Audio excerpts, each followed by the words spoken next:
Boa noite, a querida audiência do Portal Desacato, começando mais uma luz inesperada. Bom, nessa noite tão difícil em que a Grande Florianópolis, 10 de abril, a gente está sofrendo aí com uma grande quantidade de precipitação de chuva e eu espero que estejam todos e todas muito bem, que vocês possam se proteger. Infelizmente, a gente sabe que a nossa região não é, aliás, como está acontecendo cada dia mais no Brasil, as cidades estão cada vez menos preparadas e com a crise climática a gente vai ter cada vez mais desastres. Então, espero que ele atinja menos pessoas de maneira menos grave, porque assim como o tema de hoje, a questão dos desastres climáticos não é muito tempo já, não é mais uma questão de quando, é uma questão de se e de quão grave ele será, né? Hoje eu vou falar sobre o nazismo nas escolas, mas primeiro eu queria deixar 2 registros que eu acho que são importantíssimos para o nosso país e para o nosso estado nesse momento, que são a solidariedade à companheira Lumen Freitas, que foi de maneira injusta, certamente por perseguição, aposentada compulsoriamente da Polícia Militar de Santa Catarina, uma pessoa que tinha mais de 20 anos, quase 30 anos dedicados à Polícia Militar, com uma carreira exemplar, que sempre recebeu todas as progressões, mas olha que surpresa, depois que ela fez a transição de gênero, ela começou a ter problemas no desenvolvimento da carreira e acabou, recentemente, o minúsculo Jorge assinou a aposentadoria compulsória dela. Boa noite, Ismael. Também deixar a nossa solidariedade ao povo palestino, que voltou a ser alvejado de maneira gravíssima, pela ocupação israelense, pela invasão, aliás, o nome certo é esse, pela invasão e pela tentativa de colonização que segue lá e que eles romperam o cessar-fogo. Mas a outra solidariedade, na verdade são 3, a gente também tem que deixar ao deputado federal Glauber Braga, que está sofrendo um processo de perseguição de uma maneira patética na Câmara de Deputados, onde a comissão de antiética, que aquilo não é uma comissão de ética, decididamente é a comissão de antiética, porque tudo que é ético fica fora, e tudo que é antiético é reafirmado ali dentro. Está fazendo, então, greve de fome na Câmara de Deputados, por ter enfrentado tudo que tem enfrentado lá em defesa dos trabalhadores.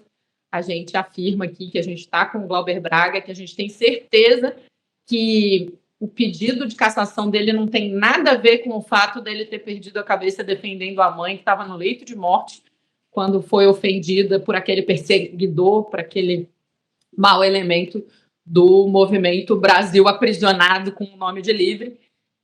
Mas, enfim, vamos lá para a nossa pauta hoje, que infelizmente, novamente, é uma pauta muito pesada, da gente se encontrar com 2 elementos que são muito presentes no estado de Santa Catarina, onde estamos alguns de nós, e que a gente precisa olhar para ele, que é o fenômeno da reorganização nazista, que essencialmente nunca acabou, né? Santa Catarina sempre teve ininterruptamente organizações nazistas, só que esse fenômeno tem que ser multiplicado e se expressado mais frequentemente de maneira mais violenta. E um outro fenômeno que também tem aumentado tristemente, que é o fenômeno de violência contra as escolas. E aí eu queria começar fazendo uma diferença conceitual, que é importante para a gente entender. É diferente a violência que existe nas escolas da violência que vem sendo cometida contra as escolas, contra a instituição escola, contra os personagens de autoridade da escola, contra o conhecimento. E essa distinção é necessária porque a escola é uma célula da sociedade. E, como tal, ela reproduz dentro do seu ambiente as várias estruturas violentas, ainda mais num país, A gente vive num Brasil que é fundado sobre 3 pilares brutalmente violentos, que são o estupro, a escravização e as capitanias hereditárias, ou seja, o impedimento de grande parte da população de ter acesso à terra para produzir comida. Então, a gente está falando de um país que é fundado na violência, na colonização, no estupro, porque as mulheres, as indígenas, as negras e mesmo as mulheres brancas da elite sempre foram tratadas como coisa, como enfim, invólucro de reprodutores da hereditariedade da propriedade dos super ricos brancos colonizadores.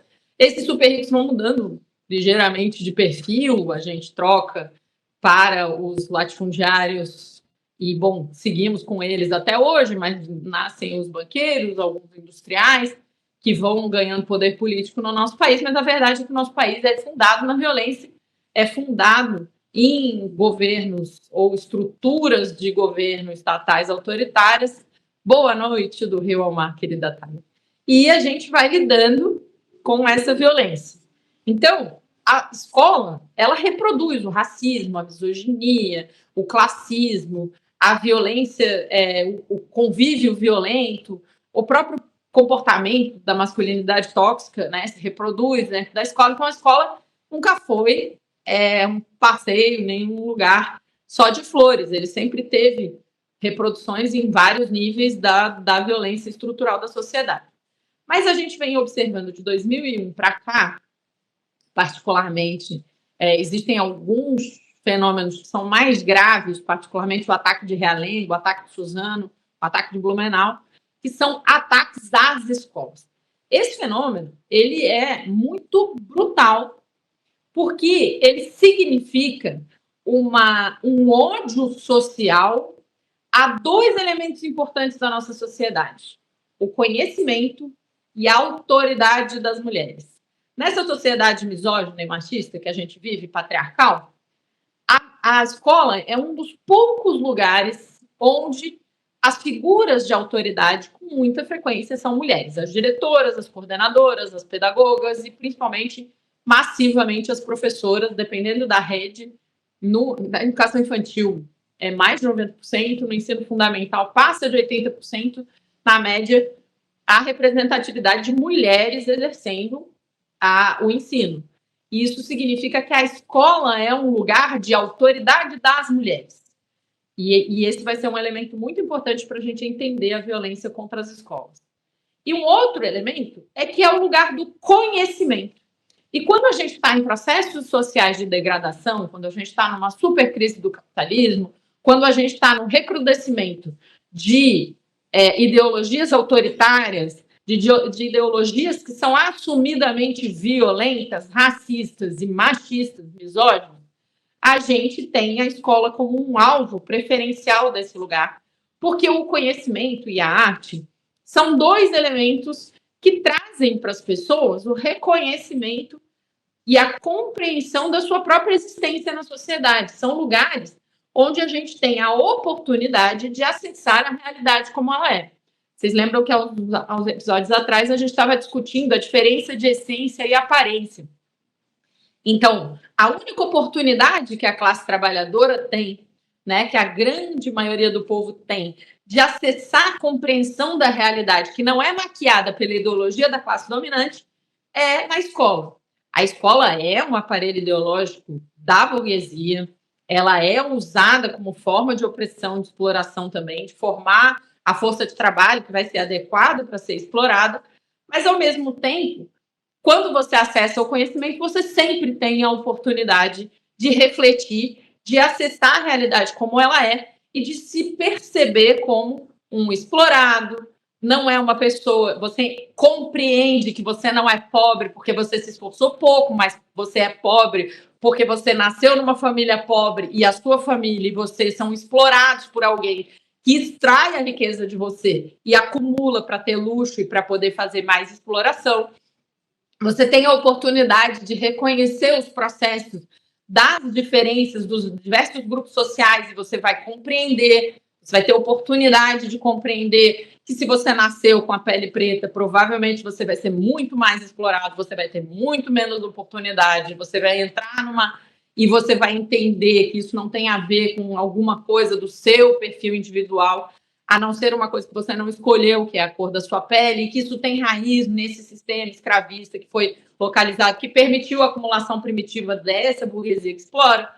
Então, tudo isso você consegue acessar se você vai para a escola. Então, os governos autoritários e os burgueses, em momentos em que o capitalismo está em crise, e acionam os mecanismos autoritários para poder aumentar a exploração, até que isso não seja mais possível e a gente acabe numa guerra, numa crise maior, na destruição massiva de elementos produtivos, até que isso aconteça, a gente não vai conseguir perceber nenhum tipo de respeito pelo conhecimento. Por isso, estruturalmente, historicamente, as burguesias, as classes dominantes em geral, negam o conhecimento para a grande maioria da população. Quando a gente tem a Revolução Burguesa, a gente percebe que eles permitem, em alguma maneira, o acesso ao conhecimento, mas esse conhecimento tem que ser restrito, tem que ser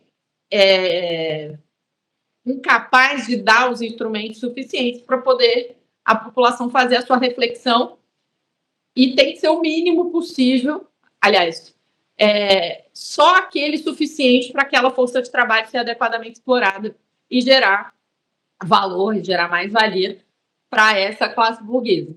E aí a gente está num momento de profunda crise, já falamos dessa crise aqui várias vezes, né? E essa profunda crise já fez a burguesia brasileira e a burguesia internacional, a gente pode perceber em todos os espaços o acionamento desse mecanismo de ideologias autoritárias, de ódio, que aprofundam o racismo, aprofundam a misoginia, que podem ser o nazismo, o fascismo, o bolsonarismo, coisas que ganham nomes novos, mas que, ao fim e ao cabo, representam a mesma coisa. Um profundo racismo, um profundo movimento de ódio interno dentro da classe trabalhadora, em que um grupo da classe trabalhadora vai aprender a botar a responsabilidade do seu sofrimento em outro grupo da classe trabalhadora. Internacionalmente, e na Europa, principalmente nos Estados Unidos, a classe trabalhadora, a grande maioria da população desses países, é ensinado que os responsáveis pela sua pobreza são os estrangeiros, né? Então é um mecanismo de xenofobia muito profundo.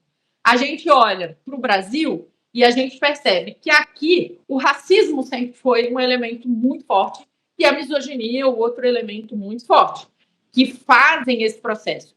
No nazismo clássico da década de 30 na Alemanha, primeiro eram os comunistas, que eles precisavam derrotar a ideologia que era efetivamente libertadora dessa classe, que fazia o trabalho de que essa classe percebesse a sua condição de exploração e o seu poder para se livrar dessa exploração, mas depois vários outros grupos de oprimidos, e principalmente, em algum momento, os judeus. E aí a gente vai ter mais de 20 milhões de russos assassinados, mais de 6 milhões de judeus, milhões de ciganos, comunistas, pessoas com deficiência, pessoas LGBT são perseguidas porque pessoas são consideradas de um grupo padrão separado, e aí é tudo muito esquisito, porque ariano é uma palavra que vem do Irã, de pessoas que são, né, do Irã, mas não era o perfil de pessoas brancas, de olhos azuis. Eles pegam um símbolo que era do hinduísmo, do budismo, que é a suástica, e aí mudam ela de posição e transformam ela num elemento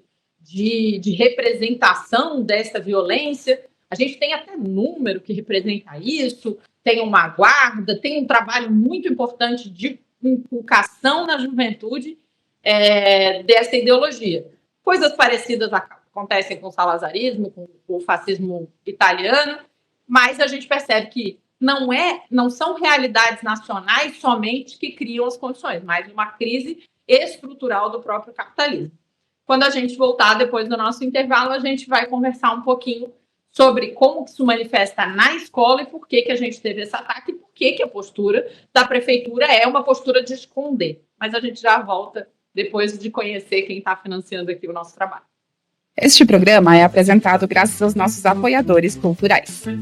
Sintraceb, FESESC, Sind Saúde Santa Catarina, Sinjusc, Sinergia, Sintracem, Sinasef, Seção Sindical IPSC, Sindprev Santa Catarina, Sintesp, Stiel. Seja um apoiador cultural. Ligue para 49988085438.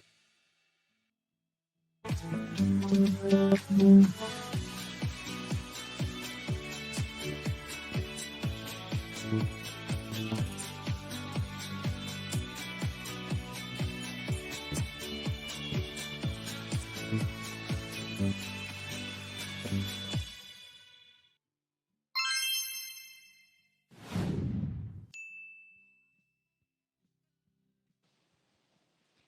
aí, então vamos olhar. Então a gente descobriu por quê, ou está aqui entendendo junto, por quê que existe uma ideologia, por que essa ideologia prefere como alvo o conhecimento e as mulheres. Porque além do racismo no Brasil, no racismo contra os povos negros, os povos originários, o povo negro e os povos originários, a gente tem uma misoginia absolutamente entranhada.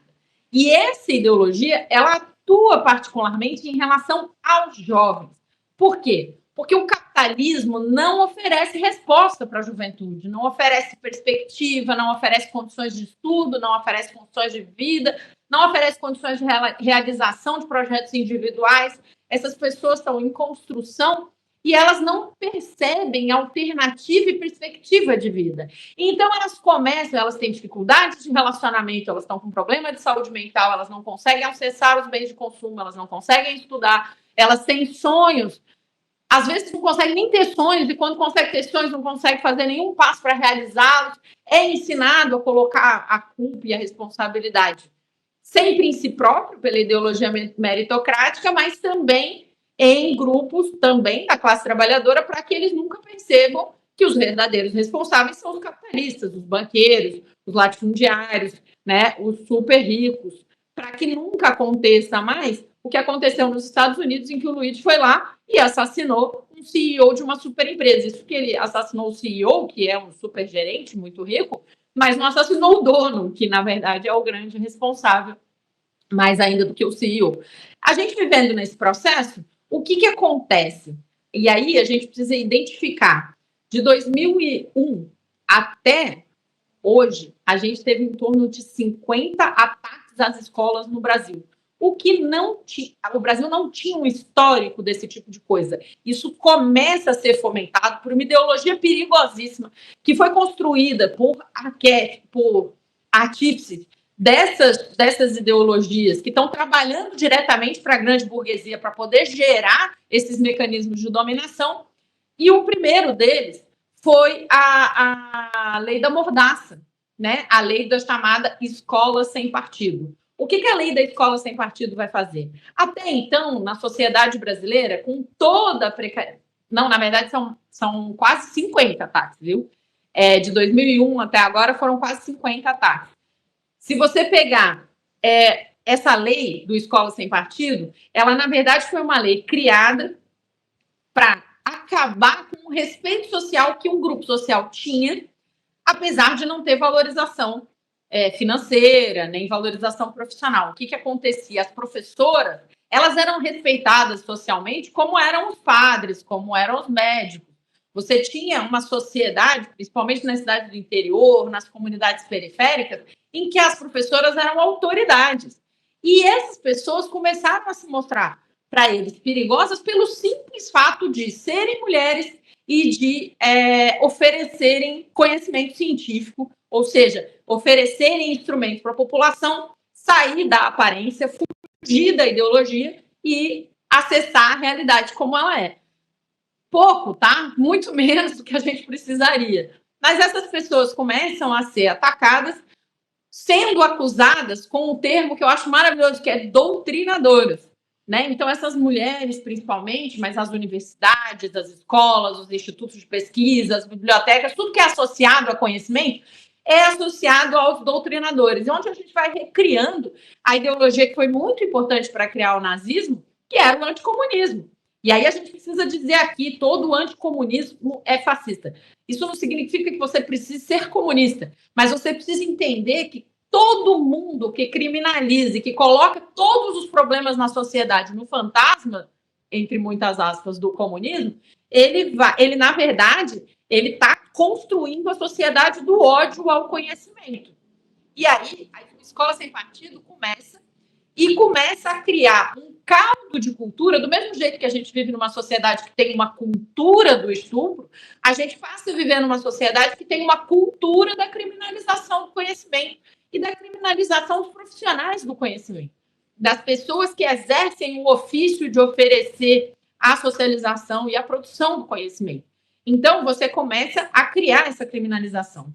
Em outra ponta, a misoginia vai ganhando um traço de uma expressão organizada de grupos de ódio. Então, você tem um crescimento dessas figuras, dos chans, né, que a gente chama, em redes sociais como o Reddit, o TikTok, onde os adolescentes, esses adolescentes que estão sem perspectiva por causa do capitalismo, aprendem que o motivo da falta de perspectiva deles é a malvadeza das mulheres. Por quê? Porque as meninas não dão bola para eles, porque eles não conseguem namorar, porque as meninas estão explorando eles, porque as mulheres estão oprimindo eles. E aí eles vão sendo ensinados, além de colocar a culpa nos negros, nos outros pobres, nos estrangeiros, nos LGBTs, principalmente esses meninos que são organizados nesses fóruns misóginos, são organizados para atacar as mulheres e para culpabilizar especialmente as feministas, mas todas as mulheres, e aí a gente tem visto um show, né? Inclusive de mulheres oportunistas que, por dinheiro, usufruem de todos os movimentos e todos os direitos que as mulheres conquistamos via o movimento feminista para atacar o movimento feminista. Essas mulheres e esses homens que atacam o movimento feminista, que atacam os direitos das mulheres, que reproduzem ideologias todo santo dia, dizendo que elas estão responsáveis, que elas deveriam ser submissas, que nós é que estamos criando a desestruturação da sociedade. Essas pessoas têm sangue das crianças das creches de Blumenau nas mãos. E se a gente hoje, em Florianópolis, felizmente ainda não teve um ataque a uma creche ou uma escola com feridos e mortos, isso, infelizmente, e eu vou dizer infelizmente, isso não é uma praga, isso é uma constatação baseada na história e na organização social. Nós teremos um ataque com feridos, e espero que não, mas talvez inclusive com mortos, em breve na nossa sociedade. Porque a gente tem tido manifestações desse neonazismo. Esse neonazismo é estruturalmente misógino e negacionista. Ele é organizado e financiado por grupos burgueses que precisam dessa ideologia para poder se fortalecerem, e eles direcionam o ódio desses meninos, que é criado a partir das frustrações que eles têm na vida, porque o capitalismo, especialmente no mundo atual, onde a gente vive uma crise climática, então, como eu disse lá no início, não é uma questão de se, é uma questão de quando, de onde e de qual a gravidade a gente terá com os novos ataques. Quando aconteceu, se eu não me engano, foi o ataque de Blumenau, porque aí eu preciso dizer para vocês que eu participei do grupo de trabalho nacional, que foi assessor do MEC para a construção de uma política de enfrentamento. E acompanhei um pouco o processo da comissão aqui da Assembleia Legislativa, que foi quase totalmente um desastre, porque ela é propositalmente criada onde essas pessoas que têm a ideologia da violência, e aí a gente tem também o elemento do armamento, né? Como a liberação do armamento, essa coisa de reprodução. Notem que o Brasil embarca nesse lugar de ataque às escolas quando reproduz também, além da misoginia, a ideologia do armamento, reproduzindo ideais dos Estados Unidos, que é um país onde isso acontece há muitos anos, há décadas. E, infelizmente, a gente tem um filme do ataque de Columbine, a gente já viu acontecer e vai continuar vendo acontecer, porque os fundamentos que geram aqueles ataques às escolas estão sendo cada dia mais fortalecidos naquela sociedade e, infelizmente, eles estão sendo trazidos para o Brasil, estão sendo trazidos para Florianópolis. Então, a gente já teve várias manifestações na UFSC, no IFSC, em outras universidades, em outras escolas, de expressão das organizações que são estruturalmente misóginas, racistas, desses neonazistas, se manifestando nas escolas. E eles estão pichando muros, pichando cartazes. E aí, quando aconteceu o ataque, eu acho que foi no ataque das escolas, da creche de Blumenau, onde algumas crianças foram assassinadas, crianças de 3, 4 anos, eu conversei com, e depois, quando eu soube que havia manifestações dessa dentro do Instituto Federal, eu conversei com o procurador da República e, infelizmente, eu tenho que dizer para vocês que a postura precisa ser a de denunciar. O que não é pedagógico, não é a nossa ideia inicial do que a gente deve tratar. Mas quando um menino, e aí eu digo um menino, porque até hoje A gente teve 2 ataques apenas, um em novembro do ano passado e um em Caxias, que é um dos mais recentes, aconteceu há 8 ou 10 dias atrás. A gente teve o envolvimento de meninas. Mas praticamente todos os atacantes são meninos, e quando há meninas, há um envolvimento de meninos junto, e há um princípio de misoginia, e as vítimas são todas quase mulheres. Eu perguntei para ele e ele disse, olha, o que é crime, mas depois, conversando, a gente percebe que, inclusive, a gente precisa denunciar para salvar esse menino deles mesmos.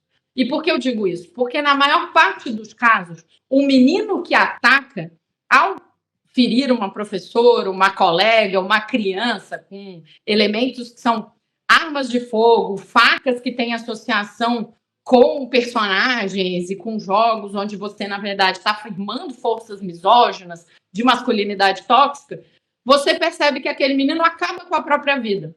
Muitas vezes, literalmente e fisicamente, porque eles se suicidam ao final, mas muitas vezes porque vão presos ou vão apreendidos e têm a vida marcada por aquele episódio de tragédia definitivamente. Então, quando a gente não denuncia porque a gente tem ódio dos meninos que estão reproduzindo uma ideologia que está sendo financiada brutalmente para ser absorvida por eles. A gente denuncia para poder salvá-los de si próprios, para poder dar acesso a tratamentos, ter acompanhamento, para poder alertar as famílias, porque, em geral, o comportamento nas famílias é apenas um menino que passa muito tempo no computador. E quando você vai ver este menino que apenas passava muito tempo no computador e tinha alguma dificuldade de relacionamento na casa, na escola, ele assassina pessoas, ele esfaqueia pessoas, ele está sendo incentivado por grupos de misóginos a cometer atos que são muito brutais e termina ele se matando ou termina apreendido ou preso e com a vida marcada por essa tragédia para sempre. Então, o que aconteceu em Florianópolis é gravíssimo. A gente não pode, assim como a gente nunca pode minimizar sinais de pessoa que tem ideação suicida, assim como a gente nunca pode minimizar racismo, LGBTfobia, porque todos esses processos começam com coisas pequenas, mas se eles não são parados no início, eles terminam sempre em tragédias. A gente precisa lidar com isso. E fazer o que a prefeitura fez é o que, tecnicamente, todo mundo que lida com isso sabe que é o mais errado possível. O que enfrenta essa ideologia é furar a bolha da misoginia, e a gente fura a bolha da misoginia falando sobre isso com as crianças desde muito pequena, com os pais, com as comunidades, nas escolas, e colocando a polícia para investigar esses grupos que funcionam como fóruns nas redes sociais e que são financiados para o financiamento da criação desse meio. Então, a gente precisa organizar essa forma. Então, a prefeitura está errada, ela tem que agir. A ação é uma ação pedagógica e é uma ação policial de investigação, onde essas pessoas foram incitadas para essa ideologia. Assim como lá em Caxias do Sul é preciso procurar onde é que os meninos foram incitados para essa ideologia e desmontar o espaço. E, com certeza, Ilude, essa é uma doença do modelo anglo-saxão ou da sociedade judaico-cristã e, principalmente, deste momento do capitalismo internacional. Então, a gente precisa agir e a gente precisa fazer muitas campanhas explicando para os meninos os seus direitos sexuais, os seus reconhecimentos das suas identidades, as relações sociais, não minimizar casos, não tratar como é bullying quando algum aluno ataca outro aluno, não mesmo que seja com, entre muitas aspas, brincadeiras, xingamentos, desenhos aparentemente inocentes, muito frequentemente há redes organizadas onde esses meninos estão, quando aparece a primeira suástica num cartaz numa escola ou numa parede de um banheiro. Então, a gente nunca pode minimizar, a gente tem que falar sobre isso, a gente tem que fazer campanhas sobre isso e a gente tem que, como diz o Adorno, criar uma educação para o antinazismo, criar uma educação contra o ódio. E isso não é simples de fazer. Esse é um monstro que depois que a gente tirou de dentro, né, das grades, a gente não enfia de volta na caixa. A gente tem um processo histórico para perseguir, para que a gente tenha menos ataques e que eles sejam menos violentos. Como eu disse, infelizmente, a última vez que eu disse isso, passados alguns poucos meses, a gente teve um ataque ainda mais brutal. Eu tenho que dizer que a nossa sociedade tem que se preparar. A gente não pode minimizar cada ato que indique qualquer mínimo sintoma disso, porque eles vão acontecer, os ataques às escolas, e as pichações neonazistas são o início da demonstração de que há grupos organizados que vão atacar pessoas com armas numa sociedade que está sendo ensinada a valorizar o racismo, a misoginia e o armamentismo. Então, a gente precisa ensinar com grande trabalho, que é muito difícil, que precisa ser feito massivamente por todos nós, do contrário disso, de uma sociedade que não alimente a violência, que entenda a igualdade entre as pessoas, que perceba que a masculinidade tóxica precisa ser enfrentada como forma de proteger os homens da violência que estrutura eles. E aí, lá no episódio do 8M para homens, a gente já conversou sobre isso, e esse fato dos ataques às escolas é outro sintoma disso. Então, é isso. Defendamos as escolas, defendamos as professoras, as educadoras, as diretoras, as mulheres e o conhecimento que essas mulheres ensinam para as nossas crianças, para os nossos adolescentes. Nós, pais, temos que olhar as redes sociais dos nossos filhos, a gente tem que acompanhar onde eles estão, a gente tem que conversar com eles sobre isso. Não existe privacidade na internet, e se ele está num grupo desse, ele pode estar sendo atraído para uma coisa que pode tirar o seu filho de você, e a sua responsabilidade é estar junto com ele e dar todo o apoio para tirar ele desse buraco, que é um buraco que pode tirar muitas vidas. Então, defendamos o conhecimento, porque também, cada vez que um energúmeno desse abre a boca para falar contra a vacina, cada vez que um energúmeno desse, um criminoso, uma pessoa que está cheia de sangue de crianças e professoras nas mãos, abre a boca para falar contra a escola, essas pessoas estão ajudando esses meninos a enfiar a faca numa professora, como aconteceu em Caxias do Sul. E a prefeitura de Florianópolis estará com sangue nas mãos se ela não tomar as atitudes cabíveis para que isso seja identificado, para que as pessoas envolvidas sejam paradas e para que uma grande campanha de valorização da educação, do conhecimento das professoras e das profissionais da educação seja feita, e de enfrentamento à misoginia e à masculinidade tóxica. Um grande abraço. Na próxima quinta-feira a gente se vê. Até a próxima. Produção Portal Desacato. Realização Cooperativa Comunicacional Sul.